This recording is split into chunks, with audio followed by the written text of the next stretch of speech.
Hello, salut l'équipe, bienvenue pour l'épisode 11 de la ligne bleue. Merci à tous de nous suivre à nouveau. N'hésitez pas à liker, à commenter, à nous suivre sur les différentes plateformes, Twitch et YouTube notamment. Nouvelle semaine avec pas mal d'actualités dans le cadre de la NHL. Salut Lisa. Pas mal d'actualités dans la NHL. En plus, bien évidemment, des finales qui se jouent actuellement. Donc, on va essayer de faire le tour ensemble et de voir cette semaine, cette nouvelle semaine d'action dans la plus grande ligue du monde. On commence tout de suite avec les news de la semaine.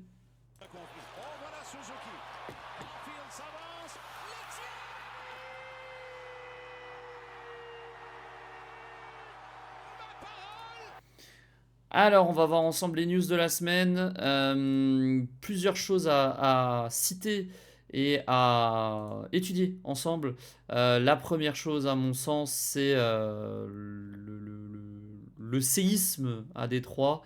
Je ne sais pas si on peut dire ça comme ça, mais en tout cas, vraiment le moment fort de la semaine hors finale, c'est vraiment cette annonce de Dylan Larkin qui a décidé de quitter Détroit. Pourquoi c'est vraiment l'annonce la plus excitante et la plus surprenante de cette semaine? C'est que Dylan Larkin, c'est vraiment le capitaine de Détroit depuis maintenant 6 ou 7 ans. On n'avait pas l'impression qu'il avait envie de bouger, etc. Mais il semblerait qu'il y a vraiment un ras-le-bol de sa part. Il a quasiment jamais connu les playoffs sauf une saison, la première, je crois, de mémoire de sa carrière. Il est capitaine depuis maintenant un petit bout de temps et bon, l'équipe ne progresse pas. Alors Iserman a notamment à la fin de saison indiqué qu'il fallait avoir de nouveaux joueurs plus performants, mais ça semble pas suffire. Ça semble pas suffire à Dylan Larkin qui, je pense, a envie de jouer les playoffs, a envie d'avoir une chance de gagner la Coupe Stanley. On peut le comprendre, il en est maintenant, je crois, dans sa 11e saison. Donc clairement, bon, voilà, il a 30 ans, il a envie de voir autre chose. J'ai même pas l'impression que cette annonce choque plus que ça les fans de Détroit. On s'y attendait pas spécialement, mais pour autant on arrive à comprendre le pourquoi du comment. On va aller voir un peu les stats de Dylan Larkin, mais c'est vraiment le centre numéro un de Détroit depuis maintenant des années. Voilà, encore cette année, il met 67 points. Bon, il a un plus-minus en carrière qui fait mal quand même, avec moins 100 en 808 matchs. Mais ça reste quand même un très bon joueur. Peut-être pas un premier centre. Voilà, je sais pas s'il a encore. Bon, s'il peut jouer premier centre dans la plupart des équipes, mais je pense que dans un deuxième. Voilà, on va citer ce qu'on peut citer, mais par exemple à Montréal en tant que deuxième centre, moi je dis oui, hein, un deuxième centre avec Dylan Larkin en plus de Suzuki, ça aurait vraiment de la gueule. Maintenant, voilà, il faut voir ce que Détroit demande. Et puis surtout, il semblerait que dans sa no trade clause, il l'ait fait savoir. Il n'y a que trois équipes qui l'intéresseraient. Ce seraient les Panthers de la Floride, les Golden Knights et le Wild du Minnesota. Trois équipes qui ont été en playoff et qui sont en playoff depuis maintenant plusieurs années. Il a une no trade clause, donc il peut à peu près choisir où il veut aller. Je ne sais pas si les Panthers ont la possibilité de le faire venir. Vegas, ils sont très limites au niveau du cap salarial. Maintenant, le Wild, d'un premier centre de la qualité de Dylan Larkin, ça make sense, comme on dirait en anglais. Donc à voir comment l'histoire va se dérouler. Mais il avait signé une prolongation de contrat de plusieurs années, donc c'est surprenant ce changement de discours.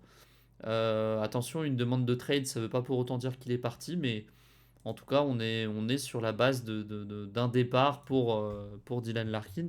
On rappelle quand même que Dylan Larkin a connu la médaille d'or au dernier JO avec les États-Unis, je perds mes mots, avec les États-Unis, et effectivement, bon, à voir ce que ça donne et comment ça se présente. Alors, tableau de bord, voilà. Ouais, j'essaie de passer sur une autre page.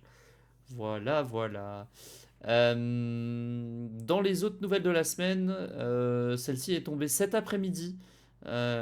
c'est l'ancien de Montréal, Michael McCarron, qui a signé pour 6 saisons du côté de Minnesota. Alors, vous pourriez me dire, bah voilà, pourquoi tu en parles, c'est pas une signature majeure, mais c'est plus le montant et la durée qui est surprenant. 3,3 millions de dollars sur 6 ans, ça fait un salaire de 20 millions. McCarron, il a déjà 30 et quelques années, hein, il a plus de 30 ans, 31 ans. C'est un contrat surprenant. Alors McCarron, il a des qualités et des défauts. Dans les défauts, il est souvent blessé, mais dans les qualités, c'est un gros bonhomme qui joue du gros hockey. On sait que Minnesota joue pour gagner la Coupe Stanley d'ici 2, 3, 4 ans. Moi, surtout, cette signature, ce qu'elle me fait penser, c'est que le cap salarial est en train de totalement modifier la valeur des joueurs. Un contrat de 3,3 millions, on pensait que c'était généralement un top 9, voire un top 6 en attaque, donc dans les deux premières lignes d'attaque. Là, McCarron, c'est vraiment pas un joueur de top 6, c'est un joueur de profondeur. Mais avec cette augmentation du cap qui est passé quand même de 85 à 105 millions pour l'année prochaine, donc 95 l'année dernière, enfin cette année, et 105 l'année prochaine, on va peut-être avoir des grosses surprises à la free agency avec des joueurs qui vont signer des contrats importants. On pense notamment à Tuch, Alex Tuch, pardon, l'ailier de Buffalo, euh, avec des contrats à 3,3 millions pour McCarron. Il ne serait pas surprenant de voir un Tuck signé à 10 millions de dollars. Alors, il faudra voir qui va lui proposer et combien de temps, mais ça serait pas choquant. 29 ans, il a encore du gros hockey, il joue du gros hockey. Pourquoi pas, mais en tout cas, c'est un premier signal, je trouve, envoyé dans la NHL de dire bon, bah voilà, un mec comme McCarron peut signer 20 millions de dollars de contrat, ce qui me semble vraiment énorme. Mais félicitations à lui, puis on va voir comment ça se présente pour la suite. La nouvelle suivante, c'est Peter Laviolette qui devient l'entraîneur-chef des Kings de Los Angeles. 61 ans, Peter Laviolette. Alors moi, Peter Laviolette, pour moi, c'est surtout l'ancien entraîneur de Philadelphie. Il est resté 4 ans là-bas. 6 ans du côté de Nashville quand même, et puis 3 ans du côté de Washington. Donc une grosse expérience. Il a atteint la finale de la Coupe Stanley avec les Flyers en 2010, défaite contre Chicago, et avec les Preds de Subban en 2017 qui ont perdu contre Tampa, je crois. Je sais plus, mais je crois que c'est Tampa. Ou Washington. Je ne sais plus. Je ne sais plus, je ne sais plus. Je vais être honnête avec vous, je ne sais plus. Je crois que c'était Washington en fait. Voilà, donc c'est pas surprenant non plus. Les Kings, ça fait quand même maintenant 4-5 ans que ça perd en premier tour de playoff. Alors c'est jamais une équipe qui joue très mal, mais c'est jamais une équipe qui semble capable d'aller très loin. Ils se font souvent sweep au premier tour des playoffs. Là, ils n'ont pas pesé du tout contre Colorado au premier tour. Donc clairement, il fallait changer quelque chose. On a des départs avec celui de d'Anse Kopitar qui met un terme à sa carrière. Donc je pense que c'est une bonne chose de faire un nouveau cycle avec probablement aussi Doughty qui est peut-être sur le départ, ou en tout cas voilà, sur le fin de sa carrière. Donc c'est une bonne embauche, c'est un bon coach, il a réussi quasiment partout où il est passé.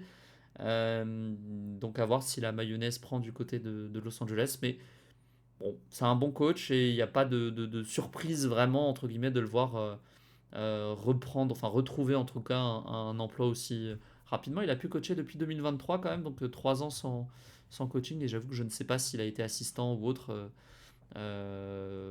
ailleurs. Dans les nouvelles aussi, on a les différents trophées qui ont été donnés cette semaine. Alors on va voir ensemble les différents trophées. On a des trophées un petit peu surprenants, d'autres moins. Des présentations sympas. La NHL tente un petit peu voilà, de varier les présentations de trophées. On va commencer par le moins surprenant. Mais c'est McDavid qui a été nommé pour la 5e fois le meilleur joueur selon les joueurs. Voilà, donc il a été nommé. J'ai envie de vous dire, c'est pas surprenant. Est-ce que je lui aurais donné cette année? Peut-être pas, il fait pas sa meilleure saison, mais on sait qu'il finit blessé.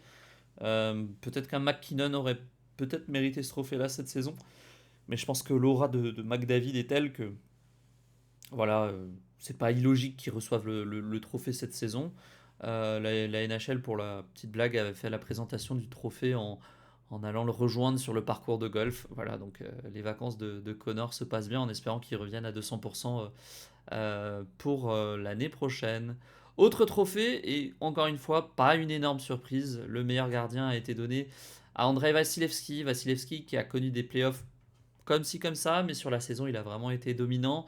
On sait que Tampa a eu pas mal de blessures, pas mal de problèmes au cours de la saison, mais c'est bien débrouillé néanmoins, et notamment grâce à Andrei Vasilevski, 31 ans, 39 victoires dans la NHL, la moyenne de buts à l'ONU de 2,31. Donc c'est les meilleures moyennes, ou deuxième rang de mémoire, parmi les gardiens avec plus de 45 départs. Et puis 912 de moyenne d'arrêt, c'est encore une fois exceptionnel.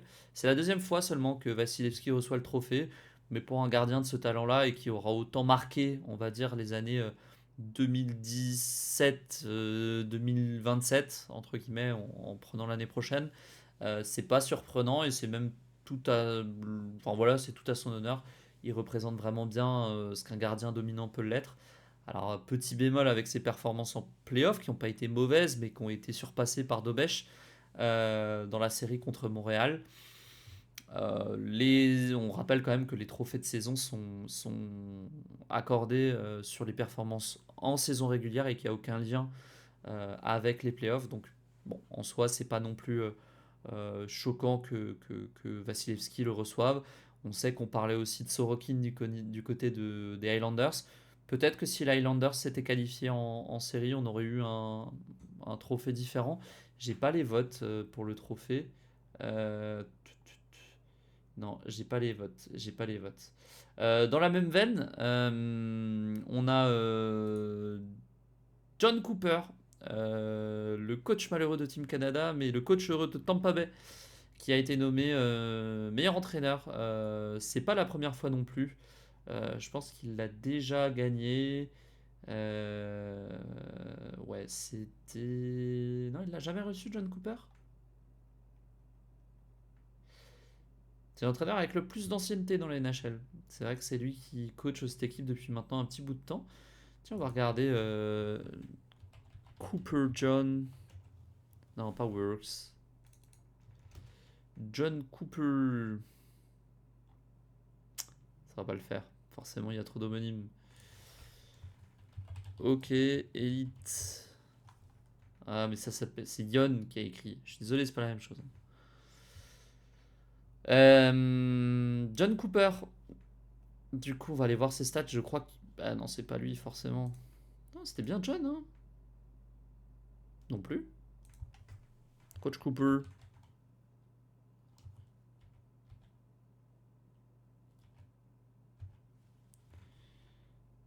Staff.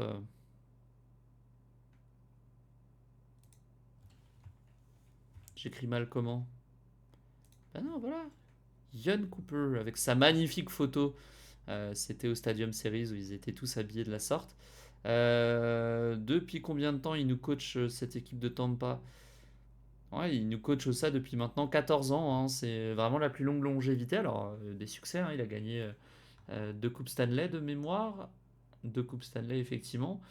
Et il a gagné qu'une seule fois le coach de l'année, donc c'est mérité. C'est mérité pour lui de gagner le coach de l'année. Il est coach de Team Canada à la World Cup et au Four Nations et aux Olympic Games. Alors il a connu malheureusement des défaites un petit peu voilà, en prolongation, que ce soit du côté de, de Milan avec le Canada. Non, contre Montréal, il perd pas en prolongation. Mais bon, ils ont perdu au Game 7. Bonne saison, un bon entraîneur respecté qui est capable de donner à 2000%, enfin de permettre à ses joueurs de donner à 2000%. Euh, sur ces dernières saisons, un peu court entre guillemets en playoff, mais bon, les playoffs ça se joue pas à grand chose, et puis surtout ça se passe, voilà, ça se joue à ça, donc difficile de lui reprocher à lui. Ça fait plaisir de voir un coach, à titre personnel en tout cas, qui se maintient dans la durée en NHL. Je sais qu'on est dans des ligues où il faut que tout aille vite, tout soit rapide. Là, il a vraiment le temps de développer. Il a développé une franchise. Il a eu des très bons joueurs, Steven Stamkos, Kucherov, Edman, Vasilevski, mais il leur a aussi permis de se développer en allant chercher des joueurs peut-être non draftés. On pense à Palat, Yanni Gourde, Tyler Radish actuellement, qui est en fin de contrat, dont on avait parlé la semaine dernière. Mais en tout cas, c'est vraiment un très bon coach et il mérite cet honneur-là cette saison. Dans les trophées qu'on fait un peu plus débat, mais qui, à mon sens, ne nécessitent pas de débat, c'est celui du meilleur défenseur qui a été accordé à Zach Werenski du côté de Columbus. Zach Werenski, c'est vraiment un joueur qui est, à mon sens, sous-coté de par son club. Zach Werenski, c'est vraiment un joueur dominant. Il a fait une saison à plus d'un point par match. Euh, il est le meilleur joueur de Columbus et de très loin depuis le décès malheureux de Johnny Gaudreau. C'est un super joueur. Il est encore sous contrat pour 2 ans seulement. Attention, il y en a un qui va encaisser beaucoup d'argent dans 2 ans en Zach Werenski. Ça m'étonnerait que Columbus lui donne pas d'ailleurs le maximum. Champion olympique cet été. Vraiment un super joueur, rien à redire. Et ça fait plaisir de voir des joueurs un petit peu qui sortent des grosses équipes, entre guillemets, parce que lui, pour mettre ses 81 points, c'est pas qu'il a dû plus travailler qu'Evan Bouchard, mais c'est quand même pas la même histoire quand t'as en attaque Connor McDavid et Léon Draisaitl pour Evan Bouchard en powerplay notamment. C'est un super joueur qui s'est quand même développé et qui est peut-être pour moi le meilleur joueur de l'histoire de Columbus. Je sais pas, à voir, il faudra voir avec. Il y a aussi un Rick Nash, mais Rick Nash c'était beaucoup de highlights et peut-être un petit peu moins de points. Mais en tout cas, c'est impressionnant ce qu'il est capable de produire. Dès sa première saison, il a été impactant, il a été vraiment bon. On voit qu'il a été un petit peu blessé 2020, 2021, 2022, 2023. Il a joué que 13 matchs. Mais pour autant, c'est le meilleur joueur de Columbus. Et je sais que Boone Jenner est en fin de contrat du côté de Columbus. Si Boone Jenner, qui est le capitaine de Columbus, venait à ne pas être re-signé et trouver chaussure à son pied ailleurs dans la ligue, ça m'étonnerait pas du tout que Zach Werenski soit nommé capitaine de cette équipe. Il doit pas être très très loin d'être le meilleur pointeur de l'histoire de Columbus. Bon, peut-être Rick Nash qui est quand même devant, mais on va voir. On voit des stats sur la saison de Columbus d'ailleurs. Il est très nettement devant l'intégralité de ses attaquants. Donc, il n'y a pas à dire, c'est vraiment un joueur dominant. Et puis, sur le côté défensif, c'est vrai que ce trophée Norris est souvent un petit peu décrié parce que favorisant les joueurs offensifs, Werenski est quand même un très bon défenseur all-around. Il est capable de défendre contre les meilleures lignes adverses. Donc, c'est pas usurpé du tout. Voyons voir si on arrive à avoir. Non, moi j'aimerais la page de Columbus. Comment on fait pour avoir la page de Columbus? Et j'aimerais voir les records en carrière. Donc c'est une franchise qui a maintenant 25 ans, un peu moins de réussite que Las Vegas, hein. On sent que ils ont toujours pas réussi à passer une. S'ils ont passé une fois un tour de playoff. Voilà. Mais compliqué ces dernières saisons. Je cherche le recordman en carrière de nombre de points. Ah bah voilà.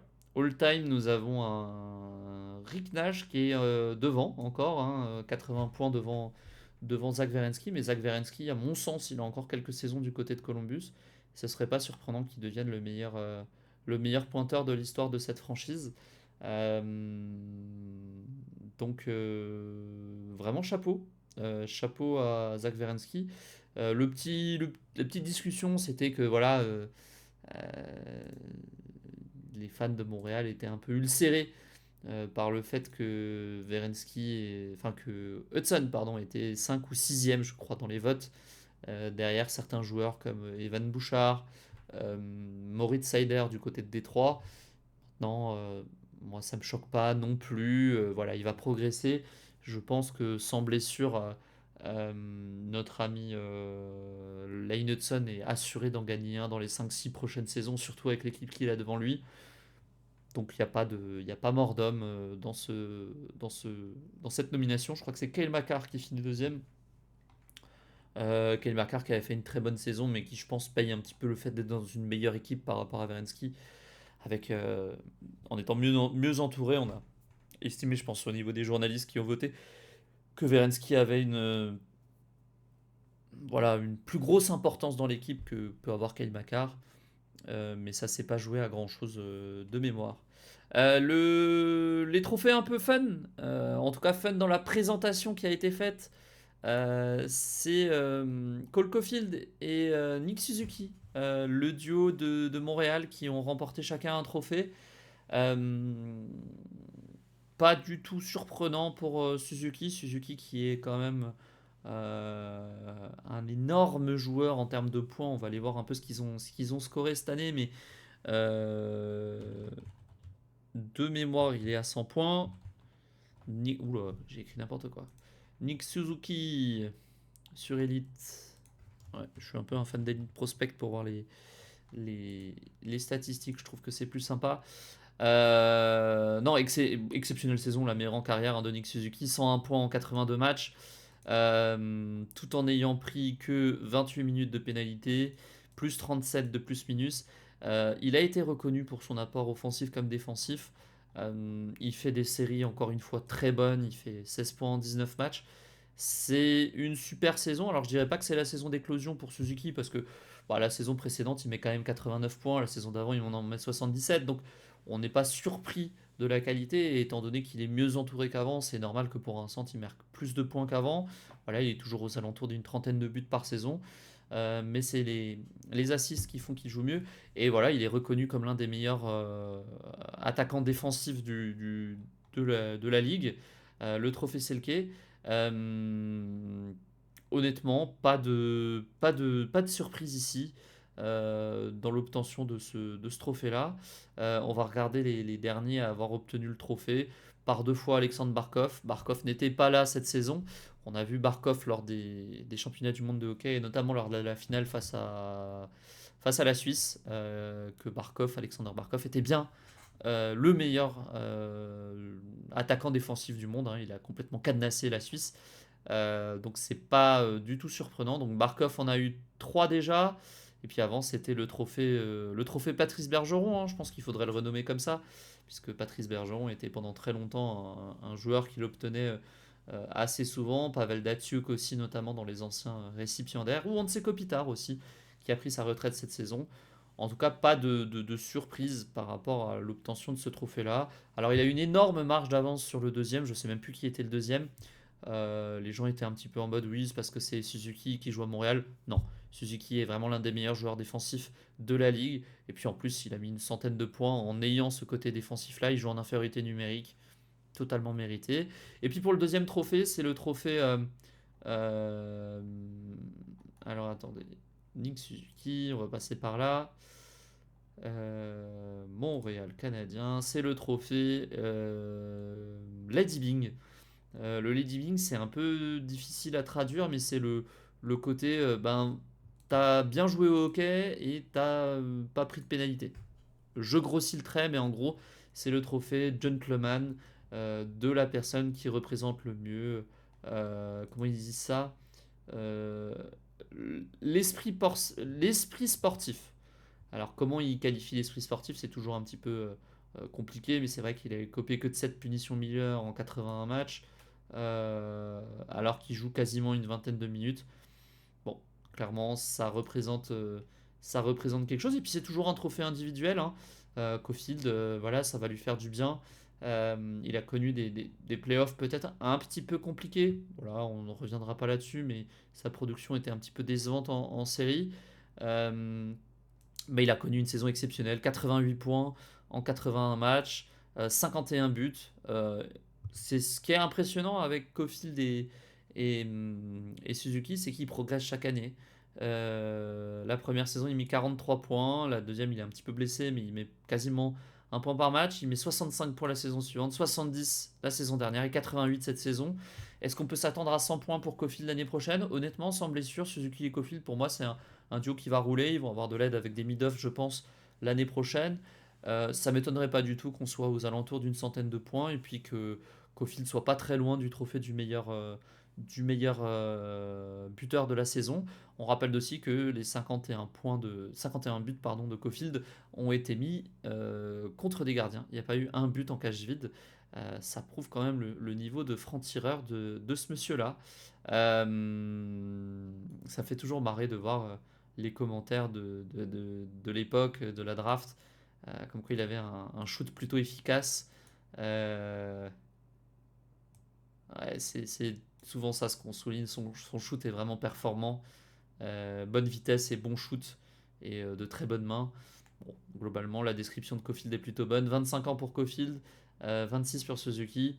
On est plutôt bien embarqué du côté de Montréal, mais ça, on en avait déjà parlé et on en parlera un peu plus au courant de l'été. On vous tiendra informé de ce qu'on va faire pour cet été. On va passer aux dernières news un petit peu sur la base de la draft. Alors la draft, je rappelle, le repêchage, c'est l'entrée des nouveaux joueurs dans la NHL. Donc à partir de 18 ans, on peut s'inscrire à la draft. Moi, demain, j'aurais pu m'inscrire à la draft. Non, je suis un peu trop vieux maintenant, mais à 18 ans, on peut s'inscrire à la draft. On peut s'inscrire, je crois d'ailleurs, jusqu'à 20 ans de mémoire ou 21. Je sais plus, il faudrait que je vérifie. Mais en tout cas, le repêchage arrive dans une quinzaine de jours. Je crois que c'est le 26 juin prochain. Il y a eu le draft combine. Alors qu'est-ce que le draft combine?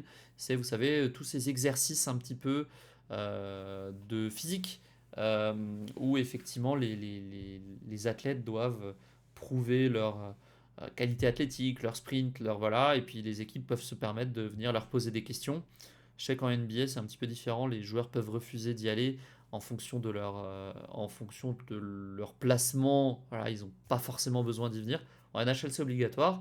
Et McKenna a répondu plutôt très favorablement au niveau des tests physiques, notamment. Il était dominant dans plusieurs des tests physiques, ce qui ne fait que renforcer la croyance des observateurs dans le fait que Toronto va aller le chercher.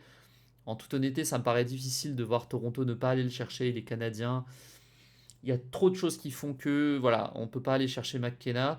Mais pas mal de gens s'interrogent sur bah voilà, est-ce que McKenna est peut-être un petit peu un Marner qui va être inefficace en série. Elle est où ma scène? Oui, alors, Marner inefficace en série. On en reparle dans 5 minutes. Non, mais voilà, il faut pas. C'est bien, entre guillemets, ce côté mock draft, ce côté, voilà, on va regarder ce qui se passe, on va se prononcer, etc.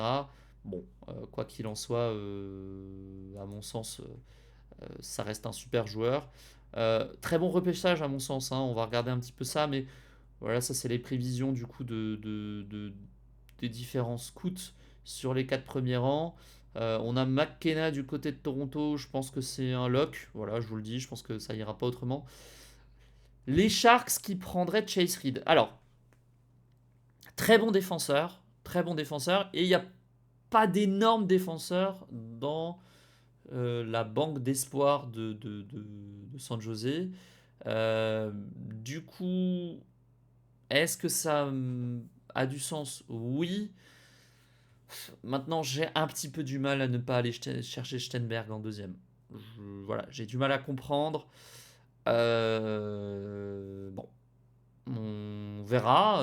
Je peux pas vous dire. Je trouve que les joueurs européens sont sous-cotés, mais je pense que Stenberg, Smith et Bjork doivent partir rapidement. Et je pense que les équipes qui vont les laisser passer vont s'en mordre les doigts pour les trois. J'en ai déjà parlé dans des précédentes émissions. Je pense que bah, c'est toujours la même chose. Mais encore une fois, on peut avoir des très bons joueurs, hein. Chase Reed peut être un très bon joueur. Je ne l'ai pas vu jouer, je ne peux pas vous dire, mais c'est vrai que dans les retours, c'est le meilleur défenseur de cet encan de draft. En 3, alors là, c'est un peu le fun story. Moi, les Canucks qui vont pas chercher Stenberg, je comprends pas. Parce que c'est un Suédois. T'as des directeurs gérants qui sont suédois, enfin en tout cas des présidents des opérations hockey dans les frères Sodin qui sont suédois.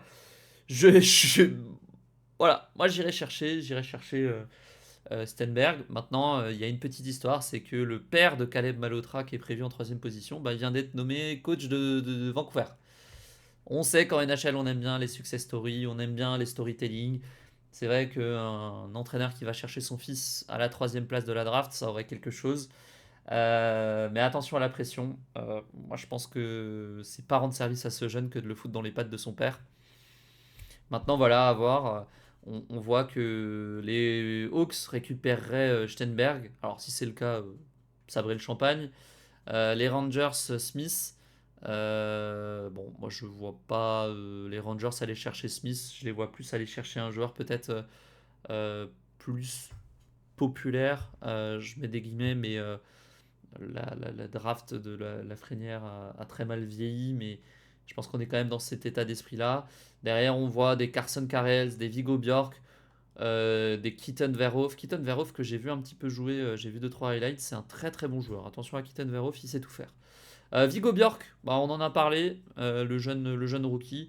Bon voilà, on fera une petite émission sur la draft, je pense, pour faire le point sur chacun des physiques. Il faudra que je prenne le temps de voir aussi les mock drafts de tout le monde et notamment de Tout sur le hockey à qui je fais un petit shootout. Les Québécois de Tout sur le hockey qui ont un podcast sur les espoirs vraiment que je vous encourage à aller écouter. Mais en tout cas, l'incertitude qu'il y avait sur Gavin McKenna semble être levée et on se dirige vers le fait de ne pas laisser passer McKenna pour Toronto. Ce que je peux comprendre, il y a une fun story aussi avec des jumeaux, les jumeaux Ruck, deux Canadiens qui vont être probablement repêchés premier tour. Bon, voilà, on en parlera un petit peu plus, mais c'est la première fois que des jumeaux vont être draftés aussi haut depuis les frères Sedin. Ils auraient demandé à jouer ensemble dans l'ordre du draft combine. Bon, on verra ce que ça va donner, mais en tout cas, c'est un petit peu les stories à suivre lors de la prochaine draft de la NHL. Bah voilà, on a parlé des news de la semaine. On va forcément faire un petit focus sur la finale de la Coupe Stanley qui bat son plein. Et il y a forcément des choses à dire, notamment sur ce dernier match qui a été complètement fou. C'est la discussion de la semaine.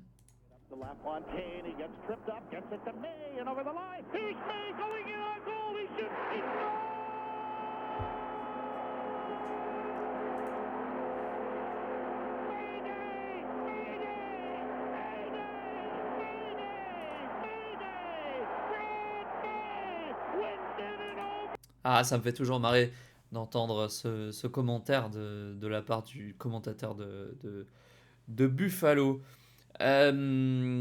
Playoff, finale. Alors on est tous un petit peu déçus parce que Montréal n'y est pas, mais finale excessivement intéressante. Vraiment pour le coup, exceptionnelle finale. Exceptionnelle finale dans tout un tas d'aspects. Qu'on aime ou qu'on n'aime pas Carolina, qu'on aime ou qu'on n'aime pas Vegas. Voilà, on a eu des finales un petit peu à sens unique lors des deux dernières finales entre Florida et Edmonton. Là, pour le coup, on a un vrai spectacle et je pense que c'est une très belle pub pour la ligue. Euh, Honnêtement, le match 3 est peut-être l'un des matchs les plus fous euh, auxquels j'ai pu. Bah, je ne l'ai pas regardé en entier, mais le scénario est dingue. Marner qui met un hat-trick en 6 minutes. Les buts sont d'ailleurs très beaux. Mitch Marner est un joueur exceptionnel et on va en parler un peu plus parce que il faut en parler. Euh, 4-0 pour Vegas à domicile. On se dit bon bah la série est finie, ça y est, Vegas a pris le pas sur, euh, sur Carolina. Et puis Mitch Marner rate un péno. Alors, fun fact sur le péno, il a raconté qu'il n'avait pas vu que Carolina avait changé de gardien. Il s'en est rendu compte au moment de tirer le péno, quand il s'est rendu compte que Brian Bussy n'était pas du même côté, n'attrapait pas du même côté euh, que Andersen. Bon, grosse surprise du coup. Mais il explique qu'il était fatigué, etc. Donc voilà, puis bon, il a mis 4 points dans le match, on va pas l'engueuler. Mais vraiment, gros effort de la part de Carolina pour revenir, avec Sechnikov qui égalise à la toute fin du match avec un but en avantage numérique. Euh, Match à rebondissement, deux équipes qui jouent très bien, deux équipes qui ont eu des temps forts de part et d'autre. Et puis, moi, je pense que ce qui va enfin, qui va faire du mal à la série, c'est le fait que Shea Theodore marque ce but. Alors, on va le regarder ensemble, mais il est excessivement chanceux. Euh, Marner est encore sur la glace, hein, c'est lui qui fait tout le travail derrière la cage pour un joueur qui ne joue pas en playoff correctement, mais voilà. Ce tir frappe la rambarde et arrive en plein dans le dos. Je ne sais pas si vous l'avez bien vu, mais on va regarder ça ensemble. Le tir de. Je crois que le ralenti était là. Voilà, il y a un palais d'Auden qui est remonté le défenseur. Ça part, pleine rambarde, et ça revient dans le dos de Brian Bussy. C'est un coup du sort. C'est un coup du sort exceptionnel pour Vegas. Euh, mais c'est un coup du sort qui, à mon sens, est criant. C'est-à-dire qu'on a une équipe qui, je dirais pas joue mieux, mais plus en possession de ces différents matchs. Je le répète, je l'avais dit avant le début de la série, tant qu'il y aura autant de buts, là il y en a 9 par match quasiment, 9, 9 et 7, ça fait déjà 25 buts dans la série. Tant qu'il y aura plus de 5 buts par match, Vegas va avoir un avantage. Je pense que Vegas est plus fourni offensivement. Et là, la défensive de Carolina doit se reprendre. On voit sur les statistiques qu'il y a 30 tirs bloqués à 14 pour Vegas. Carolina, il manque quelque chose. Je ne peux pas vous dire quoi, mais il manque quelque chose dans l'impact. Est-ce que c'est le schéma de jeu de Vegas qui fait que est-ce que Carolina a eu des séries un peu faciles jusqu'à présent avec une seule défaite et là il se retrouve vraiment face à quelque chose de plus difficile? Honnêtement, difficile à dire, mais en tout cas, Vegas joue crânement sa chance et semble être, à mon sens, mieux armé actuellement que Carolina. Maintenant, la vérité d'un match n'est pas la vérité d'une série. On est à 2-1 pour Vegas, quatrième match à Vegas ce soir. Si Vegas prend 5-0 ce soir et que la série est 2-2 retour Carolina, le discours est plus le même. Quoi qu'il en soit, c'est match après match. J'ai peur que Vegas ait pris un ascendant définitif avec ce but en deuxième prolongation, parce que l'effort de Carolina pour revenir, puis pour après perdre, bon, honnêtement, j'ai un peu peur que la série se termine en 4-1. Je le souhaite pas, même si j'ai de l'affection pour Mitch Marner notamment, mais je le souhaite pas parce que, bon, effectivement, pour la NHL, il vaudrait mieux que ça soit un petit peu serré. On regarde un petit peu les pointeurs, et bon, bah, qu'est-ce qu'on voit? Qu'est-ce qu'on voit? Mitch Marner. Mitch Marner qui, je répète, ne savait pas jouer en playoff, ne savait pas défendre, ne supportait pas la pression. Qu'est-ce qu'il y avait encore? Bon. Est-ce que. J'ai vu pas mal de questions. Alors, Marner en a parlé, hein, il a dit qu'il parlerait s'il gagnait, comme quoi, effectivement, il était dans une situation compliquée du côté de Toronto. Il s'est fait bien évidemment vilipender par les nombreux mecs de TSN et autres qui disent c'est scandaleux, pourquoi il dit ça, etc. etc. Bon, les bases canadiennes de fans sont quand même, et de suiveurs, sont quand même des grosses bases de rageux. Si jamais vous m'entendez, les Québécois, vous faites partie du lot. Mais j'ai envie de vous dire, c'est comme tous les gros marchés. Vous allez à Londres avec Arsenal, il y a 3 défaites, c'est la fin du monde. Vous allez à Madrid, c'est la fin du monde s'il y a 3 défaites. Vous allez au Bayern de Munich, s'il y a 3 défaites, c'est la fin du monde. Et Paris, c'est pareil. Donc globalement, j'ai envie de vous dire, c'est un peu pareil dans tous les sports. Maintenant, dans les faits, Mitch Marner mérite mieux que ce qu'il a eu du côté de Toronto. Je pense que c'est le joueur qui a pris le plus de critiques. De loin, hein. Je pense qu'à côté, Nylander et Matthews ont pris beaucoup moins de critiques. Morgan Riley, c'est pareil, il a quand même bien disparu des radars et pour autant, voilà. Euh, Mitch Marner a quand même rentré dans les livres d'histoire, hein. Il devient le joueur le plus. Mais ayant marqué le hat-trick le plus rapide de l'histoire de la finale, en 6 minutes et quelques.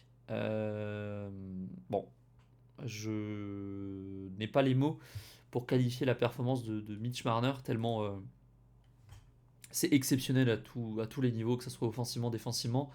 On rappelle quand même, hein, je vous remonte, mais il est à plus 16 de plus minus. Plus 16. On parle de match de playoff, hein, donc c'est-à-dire que le monsieur est vraiment dominant. Alors, bien évidemment, sa ligne aide, hein, McNabb, Theodore, Howden, ça joue sur la même ligne avec William Karlsson maintenant qui est le centre, mais ça tourne avec Jack Eichel. Mais bon, pour dire d'un joueur de cette trempe-là qui ne sait pas défendre, etc., c'est un peu honteux, mais encore une fois, voilà, on ne refait pas une base de supporters. Est-ce que si la série s'arrête maintenant, Mitch Marner a le trophée? Oui. Est-ce que si Mitch Marner ne met plus un point et que Vegas gagne la série, est-ce qu'il gagne le trophée de MVP des playoffs? Oui, probablement. Il y a un Brett Howden qu'il faut citer également, qui est quand même à 13 buts en 19 matchs de playoff. Brett Howden, c'est une super histoire. J'en avais parlé dès le départ de cette course aux séries, enfin de ces playoffs-là. Mais c'est un super joueur. Il a mis un magnifique hat-trick lors du précédent match qui n'a pas suffi à faire gagner Vegas. Mais grand joueur, grand bonhomme, des bonnes mains. Comme quoi on peut avoir un certain âge et vraiment exploser à la face du monde pendant l'espace de un mois, 2 mois. Après, c'est un joueur qui a toujours été performant en playoff, mais il a que 28 ans. Il a fait une saison correcte, mais sans plus. Il a plus de buts en playoff qu'en saison, quand même, cette saison. C'est quand même exceptionnel. Euh, donc voilà, Howden très fort. Du côté de Carolina, on peut citer la ligne de Jackson Blake, Tyler Hall et Logan Stankoven, qui est une très bonne ligne, mais qui pour l'instant n'arrive pas à match Mitch et sa ligne dominante. Le point tournant, c'est peut-être aussi le changement de gardien. On a eu un changement de gardien à 4-0 avec l'entrée de Brandon Busky qui a fait un très bon match. Alors il prend un but de casquette, mais il n'y est pas pour grand-chose en prolongation. On n'a pas d'infos sur qui va être titulaire lors du prochain match. Mais au vu des 3 premiers matchs de Anderson, ça me choquerait pas que Brandon Bussi, qui a joué une partie de la saison, hein, attention, hein, Brandon Bussi a été très correct lors de la saison régulière. Ça me donnerait pas qu'on donne le go à Brandon Bussi. Et si en cas de victoire, je pense qu'il sera au but pour le restant de ses playoffs. Euh, voilà l'état de ce match-up qui est vraiment, encore une fois, sans être trop partisan, parce que j'aime bien les deux équipes, mais je suis pas non plus vraiment à fond pour l'un ou pour l'autre. Les matchs sont vraiment plaisants à regarder. Je sais qu'ils passent en rediffusion sur beIN Sport. N'hésitez pas à aller voir. C'est du grand hockey et honnêtement, ça vaut le détour. Ça vaut le détour. Voilà en tout cas ce qu'on pouvait dire sur cette semaine assez riche en actualité pour la NHL. Peut-être que c'est notre avant-dernière émission, en tout cas pendant la saison, puisque ben, si Vegas gagne ce soir et gagne le match suivant, on aura fini d'ici vendredi. J'ai envie de vous dire même que peu importe, mardi prochain quand on fait la prochaine émission, je pense qu'on donnera le gagnant de la Coupe Stanley. J'ai pas regardé les dates des finales. Mercredi, vendredi, lundi, oui. De vous à moi, je pense qu'on aura le gagnant de la prochaine Coupe Stanley euh, d'ici à mardi prochain. Donc on pourra commenter tout ça, voir ce qui s'est passé dans les 2 ou 3 matchs suivants. Mais voilà, moi je mets une pièce sur Vegas, que ce soit 4-1 ou 4-2. Je vois bien Vegas remporter encore ce match-là, perdre le match 5 et éventuellement gagner le match 6 à domicile la veille de notre prochaine émission.